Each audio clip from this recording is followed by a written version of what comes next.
knockout cricket, it's brutal. You can dominate the groups, but then one poor performance and your season's over. But we've won a lot of games this year, and there's been bowlers and batters stepping up.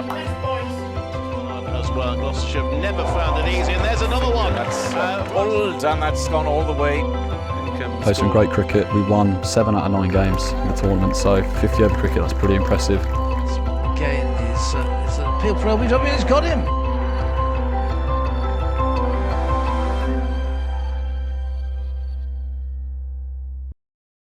And I think the amount of fun that we had throughout was brilliant. I think ultimately that comes down from winning, but I think it comes from the personnel in the team.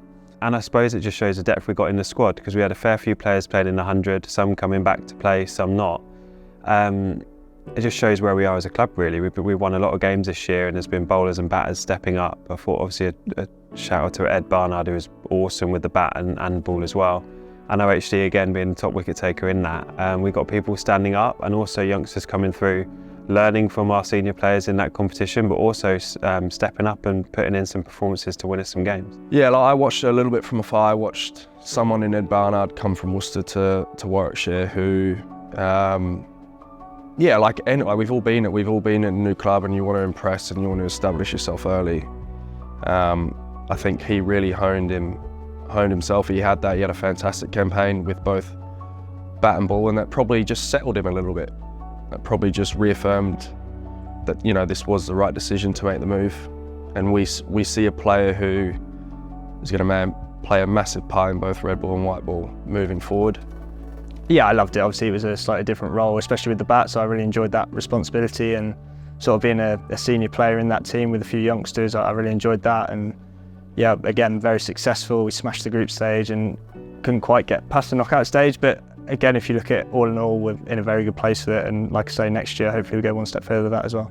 For us who aren't in the 50 over squad, we want the boys to do as well as possibly can. We're all pushing for the same thing, and it's obviously we'd love to play in it. Obviously at the moment the 100 boys can't, but when they actually had the opportunity to come back, like Briggsy, like Jake Lintott, adds another load of experience to the team. I think there was a few of us at that time in the year, Barney, myself, Burge, maybe Dolby to an extent. I know he'd have a really good 50, but us four senior players wanted to finish the season strong, and we saw that opportunity not just to get our form back, but to win a competition and to get to a semi-final, where I think we've got to be ultimately quite happy with that.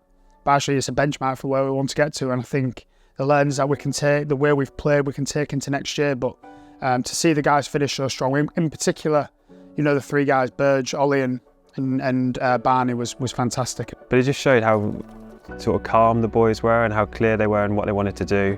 They were driven to get where they went. Unfortunately, it's going to be defined by a poor semi-final. But I think if you manage to take yourself out of that context and look at the season as a whole, and the 50 over was really successful. We played some great cricket. We won 7 out of 9 games in the tournament, so for 50 over cricket, that's pretty impressive.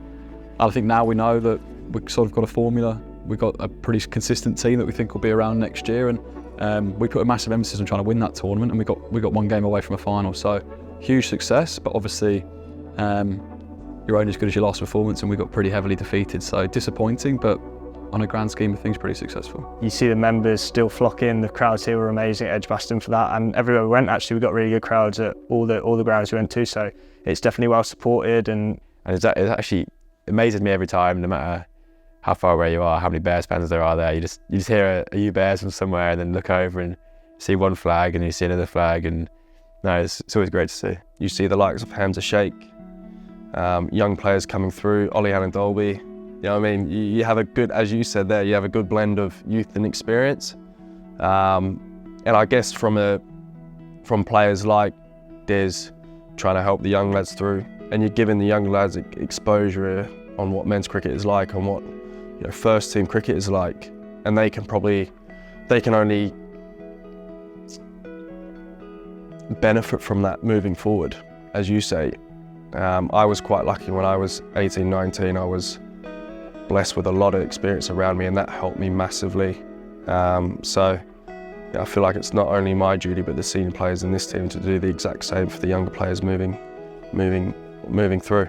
I absolutely loved the 50 over competition this year. I thought it's like the blend of young lads playing, go through a few outgrounds. You know, I thought it was absolutely brilliant competition. Really loved it, and to see a few young lads, Hamza batting at Somerset, Kai playing like we all know he can do. I thought, you know, it was absolutely awesome. Even then, young Taz making his debut here and bowling brilliantly. You know, that's exactly what we want, and you know, hopefully in years to come, you know, they're going to absolutely flourish and win lots of trophies, the Bears. A massive boost was having Linton at all competition. What a great addition he was. His performances were fantastic, but the knowledge that he gave to the younger guys, obviously Taz coming in, being a fellow wrist spinner, you know, his experience is invaluable. Likewise with Ollie Hannon-Dolby speaking to a couple of the young seamers, you know, myself and I guess Yatesy speaking to a couple of the really young batters, and that's how we want to operate. Obviously, I think we'll be at the end of the day, we'll be quite disappointed with how we went out, just because I think everyone thought we had the team to go on and win it. When you actually look at that team that played in the semi-final, it was a fantastic team, and we're disappointed with that. But the whole campaign was unbelievable. Like Barnard was, you know, his new position at the top of the order. I can see him doing that for the next few years now, and you know, the way we played our cricket was just a lot of fun. But obviously some serious matters, and we got some really good wins as well. You know, we won on the road a lot of time. Sussex was a great win. Neath was a fantastic win, and we can take lots of positives into next year.